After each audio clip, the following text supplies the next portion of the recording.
Hello everyone, today we're installing the extendable boot platform for the Mini 5-door. The procedure is exactly the same as for the Mini 3-door, which we've already shown in a previous video. As is always the case, it is a very straightforward and simple process. All we will need to do is open the car boot, and then we simply fold down the rear seats of the vehicle. We'll fold down the first one, and subsequently the second. Once that's accomplished, we insert the platform in a vertical position, just like this, and then we'll have to rotate it. And we'll do it like this, into a horizontal position, keeping the longest side in mind. We pull it forward, allow it to drop, and then hold it firmly in this exact spot. Now we return to the interior of the car and proceed to put the rear seats back into their upright position. And as we can observe right now, the extendable boot platform perfectly fits and completely covers the entire boot compartment.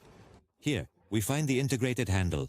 We just need to lift it up to access the interior space and store any items, and then carefully lower it back down. It's truly that straightforward.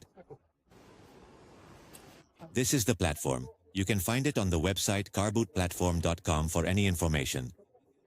Please feel free to contact us through WhatsApp or email. We are entirely at your service. Thank you.